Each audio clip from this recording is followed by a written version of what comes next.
Nous allons lire la parole de Dieu.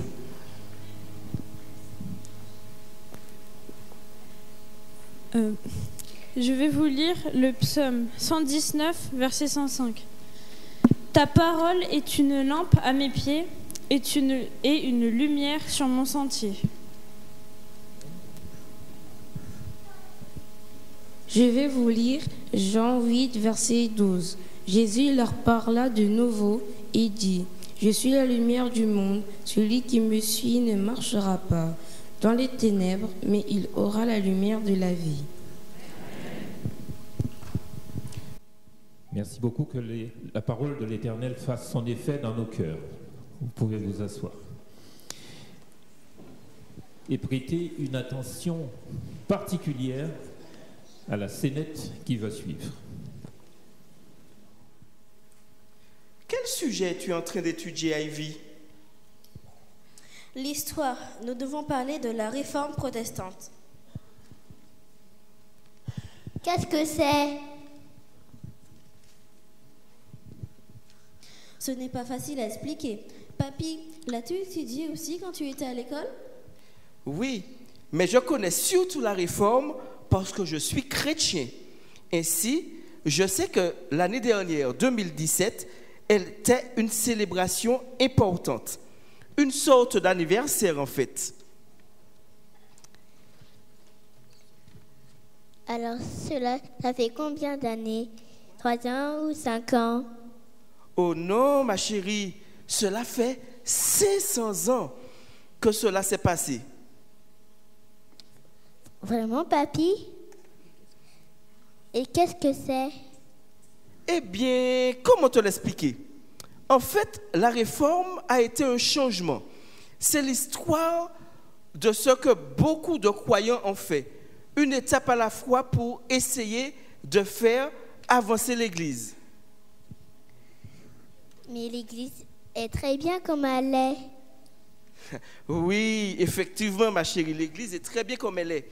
Mais dans le passé, elle avait besoin de changements, de grands changements. Voyons, comment je peux te faire comprendre cela?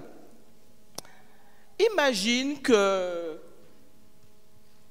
ce train soit l'Église et que les wagons soient les enseignements. La Bible dit que le wagon jaune que j'ai en main, la Bible, alors je me suis trompé, la Bible est ce qu'elle dit, le wagon jaune. Jésus, c'est le wagon blanc, et l'amour de Dieu est le wagon rouge. La foi, c'est le wagon jaune.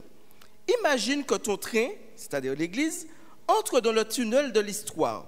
Quand il en ressort, les wagons ont changé de couleur. Certains des responsables de l'Église ont progressivement changé au fil des années. Mais quelques personnes prennent conscience de cela et veulent retrouver les couleurs d'origine des wagons. Parce qu'en raison de ces changements, elles sont persécutées. Ces personnes sont des réformateurs. En fait, j'ai étudié cela. En Europe, vers 1500, le catholicisme était la religion principale. L'Église était devenue riche et puissante et elle avait ajouté ou changé certains enseignements.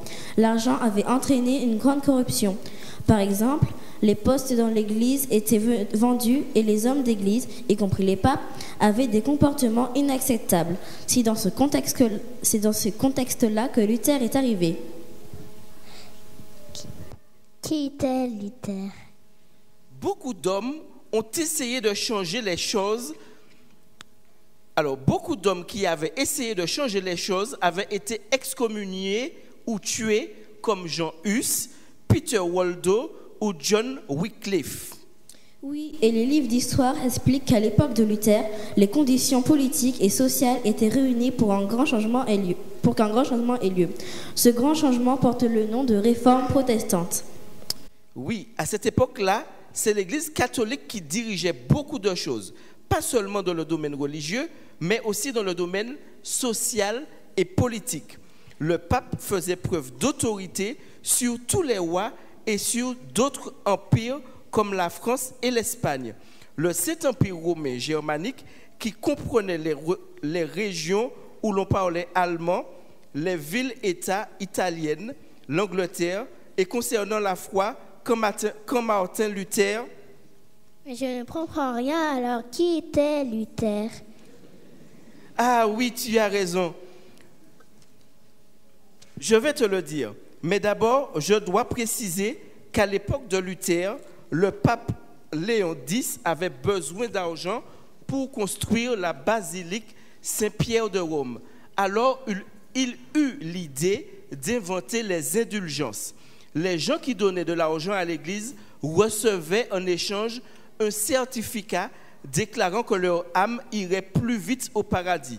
Les gens avaient peur de l'enfer et l'argent arrivait à flot dans les coffres de l'Église. Et c'est là que Martin Luther entre en scène. Qu'a fait enfin? Martin Luther était un moine catholique qui enseignait à l'université de Wittenberg en Allemagne. En étudiant la Bible, il comprit que les péchés ne pouvaient être effacés contre de l'argent. Seul Dieu peut pardonner et il le fait gratuitement. Oui, les gens ne savaient pas cela et ils avaient peur de l'enfer. Alors ils payaient autant qu'il le fallait pour recevoir ce certificat. L'Église est devenue riche alors que les gens ordinaires n'avaient pas les moyens de vivre correctement. Alors qu'a fait Luther? J'ai appris cela à l'école. Le 31 octobre 1517, il a affiché ses 95 thèses sur la porte de l'église du château de Wittenberg. Les 95 thèses étaient des affirmations permettant de corriger les erreurs. Il espérait ainsi être compris. Les gens ont écouté? Non, malheureusement. Un grand conseil a eu lieu et on a demandé à Luther de renoncer à ses idées. C'était la diète de Worms. J'ai étudié tout cela. Mais Luther n'a pas pu renoncer à ses idées. Cela n'aurait pas été correct. Il avait très peur, mais il a tenu bon. Alors l'Église l'a condamné. Pourquoi? Parce qu'à cette époque-là, la Bible était écrite dans une langue ancienne, le latin, et seuls les responsables de l'Église catholique pouvaient la lire. Personne ne pouvait la comprendre sans une aide extérieure. J'ai une Bible et je peux la lire toute seule. Que s'est-il passé ensuite? Ah, beaucoup de choses. Le monde a changé. L'Église catholique a continué à dire qu'elle avait raison, mais les idées de Luther ont commencé à se répandre dans d'autres pays d'Europe où les réformateurs comme Ulrich Zwingli, Jean Calvin et Memo Simons ont créé d'autres mouvements de réforme et ont continué à mettre la Bible en avant. C'est bien. Oui, mais cela n'a pas été facile. Mon livre d'histoire explique que les réformateurs ont été persécutés et qu'il y a eu beaucoup de bouleversements et de guerres entre les empires, ceux qui étaient restés catholiques contre ceux qui étaient devenus protestants. Beaucoup de gens ont choisi de prendre la vie plutôt que de perdre du moins la vie plutôt que de trahir leur conscience. Ils sont restés fidèles à Dieu. L'un de ces groupes qui a souffert le plus a été les Vaudois. C'était un petit peuple qui vivait dans les vallées, se trouvant au pied des Alpes, coincé entre la France et l'Italie qui était catholique. Le pasteur de l'église, en fait, dans la prédication qui va suivre, ce ne sera pas le pasteur, mais ce sera les 5 jeunes, vont vous dire un peu plus concernant ces réformateurs. Merci de votre écoute pour la Sénète. Voilà, vous avez compris que le sermon sera tenu par les jeunes. Il y a un dicton qui dit que la vérité sort de la bouche des enfants. Nous allons le vérifier ce matin avec le Seigneur. Le premier qui prendra la parole, c'est Nathan. Et chacun d'eux va vous présenter un réformateur. Okay. Je m'appelle Martin Luther. Ouais, c'est bon. Je naquis dans la pauvreté. Mes premières années s'écoulèrent dans l'humble chaumière d'un mineur allemand. Mon père, qui gagnait péniblement de quoi subvenir à mes études, désirait que je devienne avocat. Mais Dieu me destinait à autre chose. J'ai eu une jeunesse indigente et une éducation sévère. La pauvreté de mes parents m'obligea à quitter la maison paternelle pour aller étudier dans une autre ville.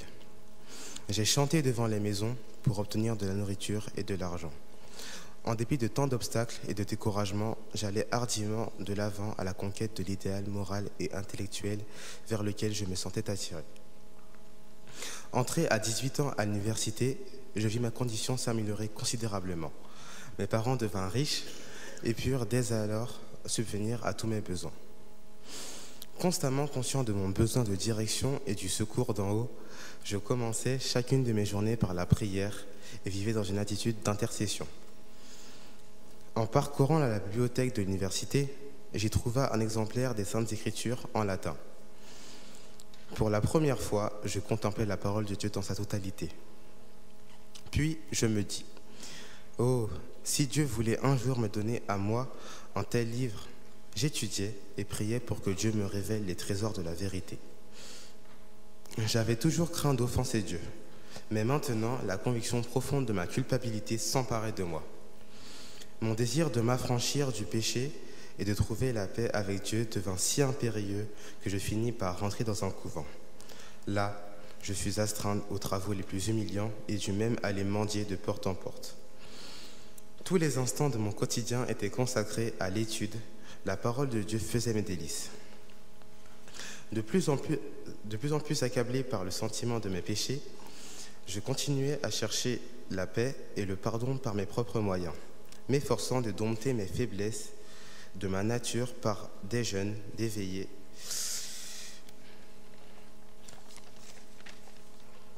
et une discipline rigoureuse.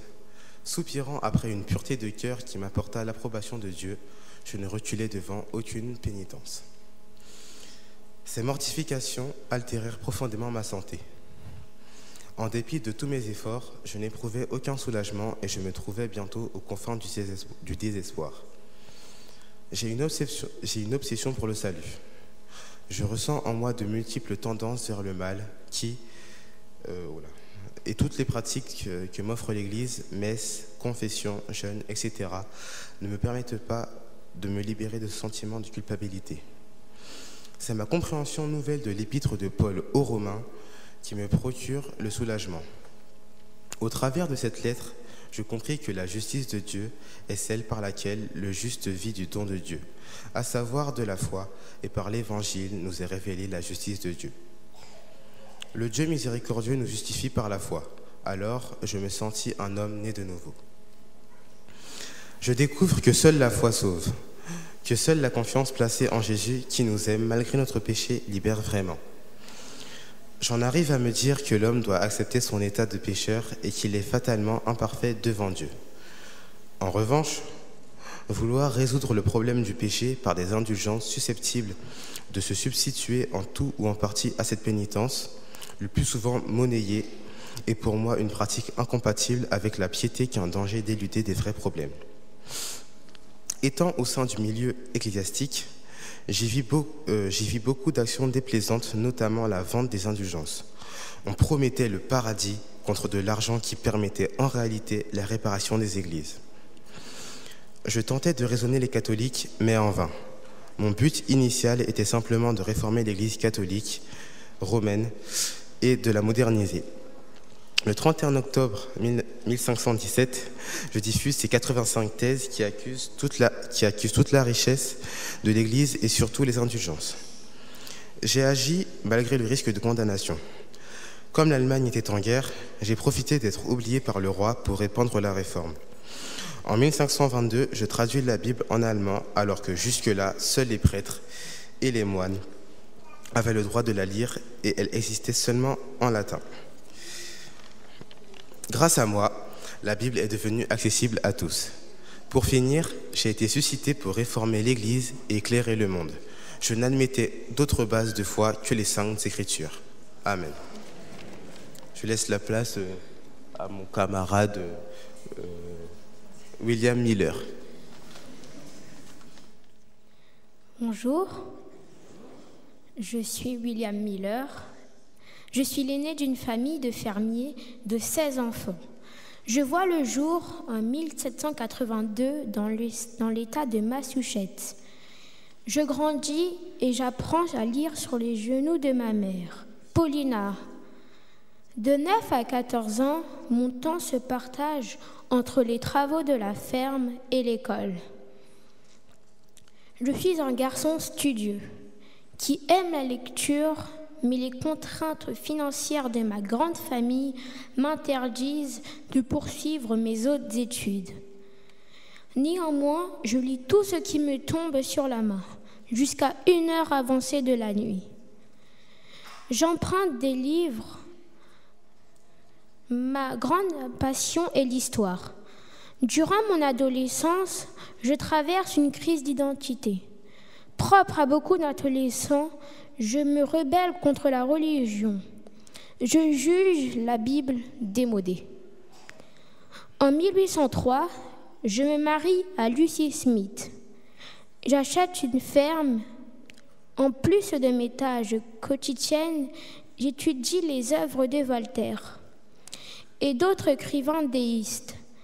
Pendant 12 ans, je serai déiste, franc-maçon, un shérif et un gardien de la paix.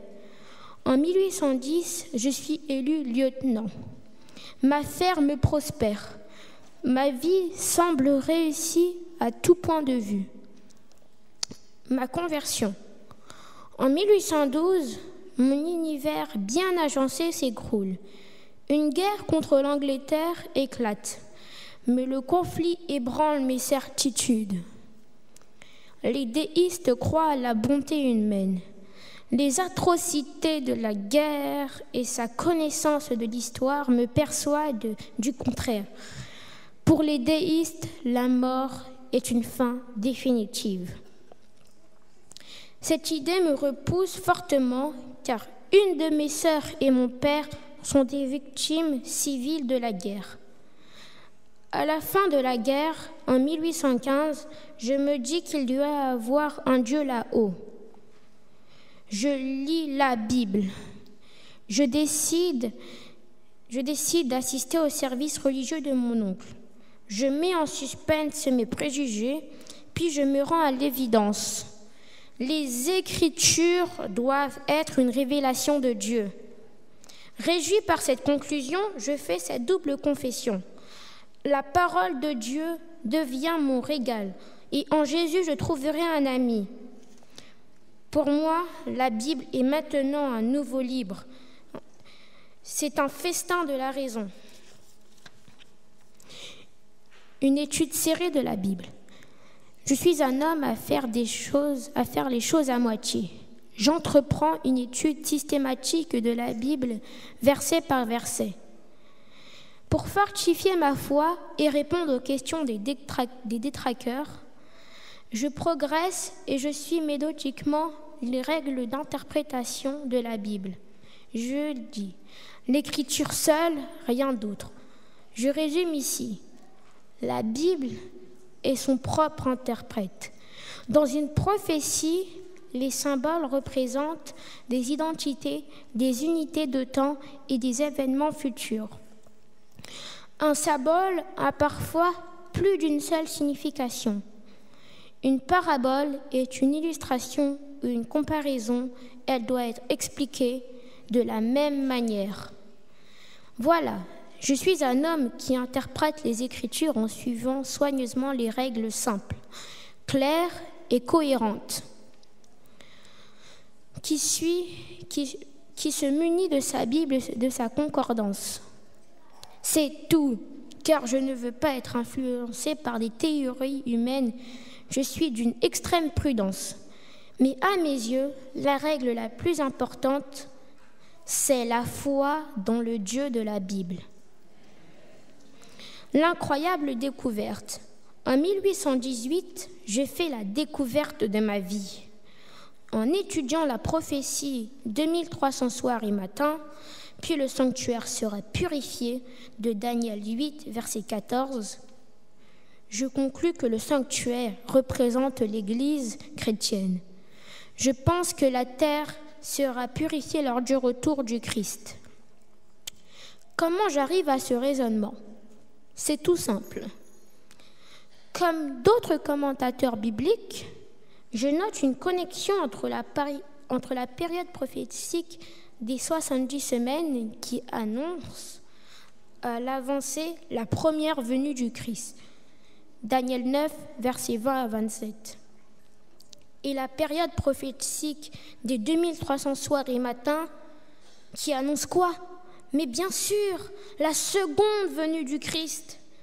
Selon mes calculs, la date aboutit au 22 octobre 1844. C'est un choc. Cette conclusion me remplit de joie et d'appréhension. Je suis convaincue que Jésus reviendra dans une vingtaine d'années. Au départ, je fus très réticent à partager ma découverte pendant plusieurs années. En août 1831, une invitation inopinée à présenter un exposé sur le retour du Christ me força pour la première fois à divulguer le sujet en public. La même année, je reçus une invitation sur invitation à présenter mon message. Plusieurs personnes se joignent à moi et cet avertissement devient mondial. Enfin, cette prédiction de la fin du monde, fixée au 22 octobre 1844, ne s'étant pas réalisée, il s'ensuivit un grand désappointement. Mais je reconnus m'être trompé, mais je garda ma foi dans la doctrine du retour du Christ et rejeta fermement l'établissement d'une nouvelle date. Je laisse la place à James White. Ouais, c'est bon. Bonjour à tous. Je suis James White. Je suis le 5e des 9 enfants de John et d'Elizabeth White. Malgré des problèmes de santé, j'ai réussi à avoir un certificat d'études, puis un poste d'instituteur l'année suivante. Mon objectif était clair. Je voulais aller au collège. En septembre 1842, après avoir assisté à un camp meeting millérite où prêchaient William Miller et Joshua Himes, j'ai pris donc la décision d'abandonner mes études et j'ai parcouru à cheval des villages et les villes de la région pour annoncer la bonne nouvelle. Au cours de l'hiver 1843 et 1844, plus de 1000 personnes ont accepté le message du retour de Christ. L'Église chrétienne m'a ordonné comme pasteur en avril 1844. J'ai rencontré celle qui allait devenir ma femme au début de 1845 à une réunion à Orrington. Hélène Harmon racontait une vision qu'elle avait eue en décembre 1844. J'ai rapidement eu la conviction qu'elle était une messagère de Dieu. Je l'ai souvent accompagnée dans ses voyages d'encouragement aux millérites. Nous nous sommes mariés par la suite le 30 août 1846. Après avoir lu le livre de Joseph Bates, Le sabbat du 7e jour, un signe perpétuel, Hélène et moi avons décidé d'observer le sabbat. Durant la décennie 1850, j'ai mené une campagne acharnée en faveur d'une organisation des adventistes en Église, car j'ai réalisé très tôt que sans organisation, nous étions inefficaces et dispersés. Avec relativement peu de soutien, j'y ai travaillé sans relâche. En 1859, j'ai demandé à généraliser le plan de générosité systématique, une collecte de fonds servant à payer les pasteurs. J'ai convoqué les membres de notre groupe à Battle Creek à une assemblée générale du 29 septembre au 1er octobre 1860. Joseph Bates a été nommé président de séance et Uriah Smith secrétaire. Je leur ai proposé de se donner un nom. Après une longue discussion, le nom proposé par David Hewitt, les adventistes du 7e jour, a été choisi. Nous étions alors 3000 membres. En octobre 1861 fut la création de la première fédération d'églises locales, la Fédération du Michigan. Très rapidement, 7 autres fédérations se sont formées en 1862. La présidence de la conférence générale m'a été confiée en mai 1865 en dépit de mes objections. J'ai subi à 44 ans une attaque de paralysie. J'avais négligé ma santé pendant des années. Malgré ces ennuis de santé, mon ardeur au travail ne s'amenuisait pas. Afin de faire avancer l'œuvre, je me suis investi dans plusieurs projets. La première publication adventiste sur la santé, la première institution médicale adventiste, ainsi que la construction du collège de Battle Creek et le premier centre universitaire adventiste, mais aussi l'envoi des missionnaires dans le monde entier et l'adoption du principe de la dîme. En étudiant attentivement les prophéties bibliques, j'ai été le premier à désigner la procédure qui se déroulait dans le sanctuaire céleste, qui se trouve dans Daniel 7, verset 8, sous le terme de jugement investigatif. Toute ma vie, j'ai partagé les principes de la liberté religieuse, de la Bible comme unique credo et de la vérité progressive. Je suis mort en 1881. Je vais laisser ma place à Ellen White. Bonjour à tous, je suis Ellen White, fille de Robert Harmon et Denise Gould. Je suis née le 26 novembre 1827 à Gotham, Maine. Je suis issue d'une famille de 8 enfants. Mes parents étaient des laïcs très impliqués dans leurs églises méthodiques épiscopales.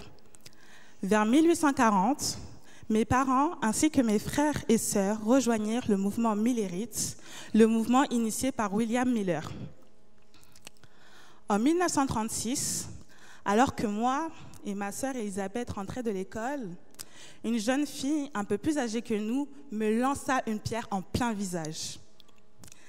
J'ai eu le nez cassé, j'ai perdu une grande quantité de sang et mon système respiratoire fut très endommagé.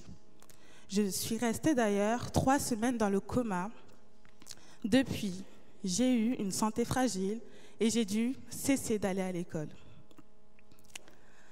En 1840, je me suis rendue à un camp meeting méthodiste avec mes parents à Buxton et c'est là, à l'âge de 12 ans, que j'ai donné mon cœur à Dieu. Le 26 juin 1842, à l'âge de 15 ans, je me suis fait baptiser par immersion et je devins membre de l'église méthodiste. De l'an 1840 à 1842, j'ai assisté à des réunions adventistes à Portland avec les membres de ma famille. Et c'est avec beaucoup de joie que nous avons accepté les points de vue de William Miller et ses compagnons qui attendaient le retour du Messie. Suite à de nombreuses études, le 22 octobre 1844, nous attendions l'arrivée du Messie. Mais rien ne se produit. Jésus n'est pas revenu. Ce fut le grand désappointement. La foi de beaucoup se déclinait au fur des mois. En décembre 1844, âgé de 17 ans, avec quelques femmes, alors que nous étions en train d'étudier, de prier et questionner Dieu au sujet du retour de Jésus-Christ, j'ai reçu ma première vision. Dieu m'informa que 1844 n'était pas le retour du Christ, mais le point de départ de son retour. Une semaine après, Dieu me donna une autre vision. Il m'appelait à être son porte-parole. Malade et ne sachant parler qu'en chuchotant, j'ai résisté. Après maintes et maintes prières, j'ai fini par accepter cette mission. Lors d'un voyage vers Orrington, j'ai rencontré un jeune prédicateur adventiste, James White. Il avait 23 ans. Comme le travail nous a amenés à nous voir, souvent les affections se sont développées l'un pour l'autre. Ce qui nous a conduits à nous unir dans le mariage à la fin du mois d'août 1846. Notre première année de mariage fut marquée par la pauvreté, un dur labeur et toujours une santé fragile. À l'issue de notre union, nous avons eu 4 fils, dont le premier décéda à l'âge de 16 ans. Et le dernier fils décéda à l'âge de 3 mois. C'était très difficile pour nous, mais nous avons gardé la foi. James et moi avons étudié assidûment un tract de 40 pages publié par Joseph Bates, intitulé « Le sabbat du 7e jour ». Quelle nouvelle! Après une étude de 6 mois, convaincus que les éléments avancés étaient basés sur les Écritures, nous avons commencé à observer le samedi comme jour de sabbat. Durant ma longue vie fragile, j'ai eu 2000 visions et écrit plus de 5000 articles et journaux ainsi que des livres. Mes écrits couvrent un large éventail de thèmes tels que la religion, les relations humaines, l'évangélisation, la prophétie, la publication, l'alimentation et le management. Voici quelques livres les plus utilisés. Message à la jeunesse, éducation, Le meilleur chemin, qui est un petit livre simple et vivant, traduit en plus de 100 langues et diffusé en plus de 20 millions d'exemplaires.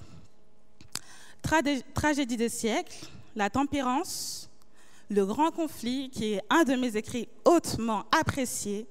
J'ai eu cette vision en mars 1850.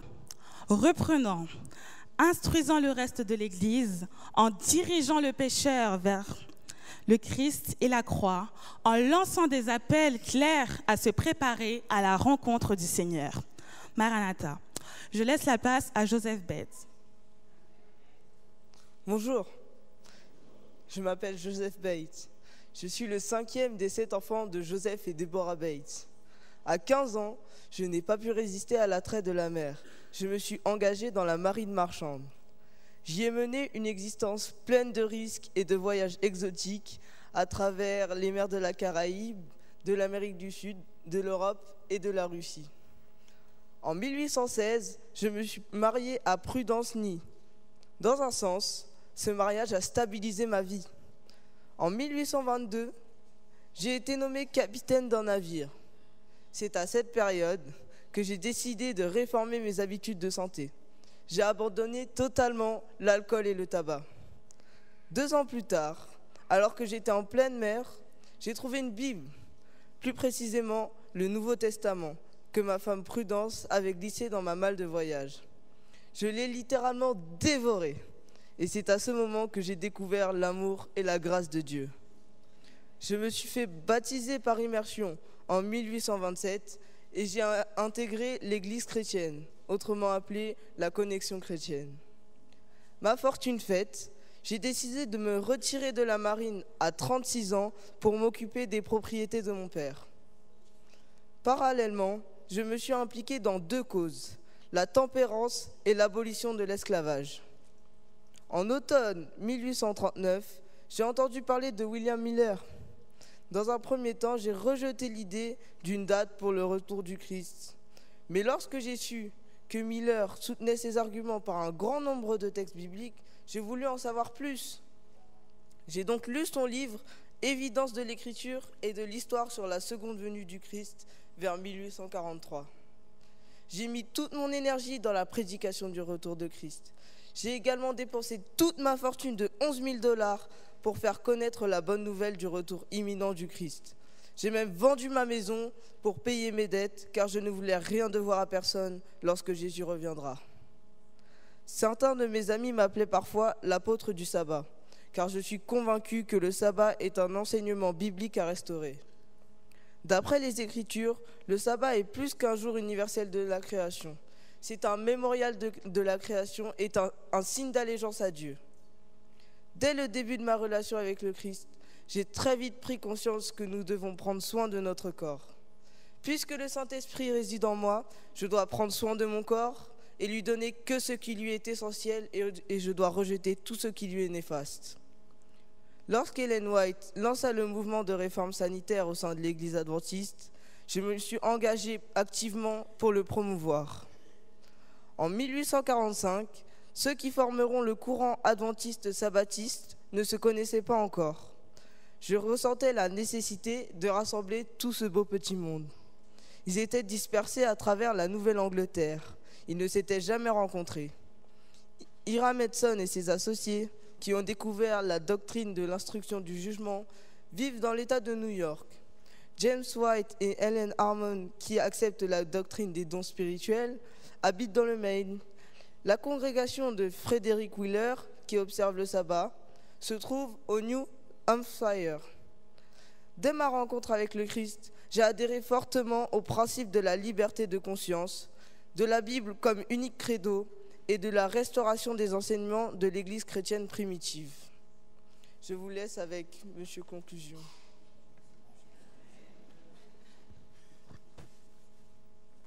Bonjour. Tous les réformateurs qui vous ont été présentés aujourd'hui par Nathan, Steven, Ruben, Marie-Angéna et Mathéo ne voulaient pas garder les vérités trouvées après ces nombreuses études, mais ils voulaient la partager avec le reste du monde. C'est ainsi qu'ils ont décidé d'écrire dans des revues. L'imprimerie a eu un très franc succès, malgré les nombreuses difficultés tant sur le plan rationnel que financier. Aussi, leur détermination, leur persévérance et leur soif que d'autres connaissent la vérité l'a remporté. Et aujourd'hui, nous pouvons connaître et lire leur histoire. Dieu a utilisé ces hommes et cette femme pour restaurer les points de vérité qui autrefois avaient été bafoués. Seulement, qu'en est-il aujourd'hui? Continuons-nous à élever, à partager avec cette ardeur, ce zèle, la vérité de qui est Christ et qu'il revient bientôt? Christ est-il à la porte? La ligne de démarcation entre les gens du monde et les chrétiens de profession est presque effacée. Beaucoup de ceux qui étaient des adventistes sérieux s'adaptent au monde, à son action, ses coutumes et son égoïsme, au lieu de stimuler le monde à obéir aux commandements de Dieu. C'est une citation tirée de Témoignages, volume 8, page 124. Autrefois, beaucoup ont perdu la foi.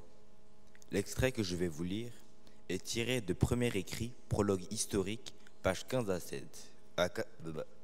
16, qui nous dit: presque immédiatement, après le désappointement du 22 octobre, de nombreux croyants et pasteurs qui avaient embrassé le message adventiste se retirèrent. Quelques-uns d'entre eux s'étaient joints au mouvement, guidés en grande partie par la crainte. Une fois le moment passé, ils abandonnèrent leurs convictions, leur espérance et disparurent. D'autres tombèrent dans le fanatisme. Environ la moitié du groupe adventiste conserva sa confiance que le Christ apparaîtrait bientôt sur les nuées des cieux. D'autres, en plus petit nombre, les précurseurs des adventistes du 7e jour, qui étaient certains que l'Esprit de Dieu avait été à l'œuvre dans le grand mouvement adventiste, affirmaient que nier que ce mouvement fût l'œuvre de Dieu serait nier l'action de l'Esprit de grâce. Cela, ils ne pouvaient pas le faire.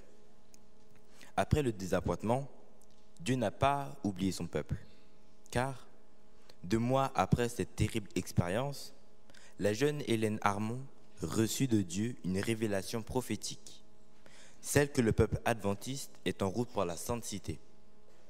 En effet, il a fallu que tous ces hommes et ces jeunes femmes étudient et persévèrent dans l'étude approfondie de la Bible, mais surtout qu'ils se laissent guider et inspirer par le Saint-Esprit, pour qu'aujourd'hui, nous bénéficions tous de ces écrits. Ne devrions pas nous, frères et sœurs, marcher dans leurs traces? C'est quoi suivre l'exemple de nos pionniers, si ce n'est qu'étudier avec ferveur, persévérance et sérieux la Bible, les événements qui préfigurent le retour en gloire de Christ notre Sauveur? Et j'ajouterais qu'il nous faut passer par là pour que notre caractère se transforme au fur et à mesure pour arriver à la stature parfaite lors de l'arrivée de Jésus. Frères et sœurs, amis internautes, Christ revient bientôt. C'est une certitude. Cependant, sommes-nous prêts à l'accueillir? Christ vient chercher un peuple saint, sans tache ni rien de semblable. Si je vous posais la question suivante, la réforme est-elle terminée? Que me répondrez-vous? Non, elle n'est pas terminée, car de nombreux changements doivent encore avoir lieu dans l'Église et dans nos vies. Nous avons besoin d'être remplis du Saint-Esprit, d'avoir cette passion, comme les réformateurs, pour dire aux autres de se préparer dans le retour imminent du Sauveur de l'humanité. C'est ma prière pour chacun de nous. Amen.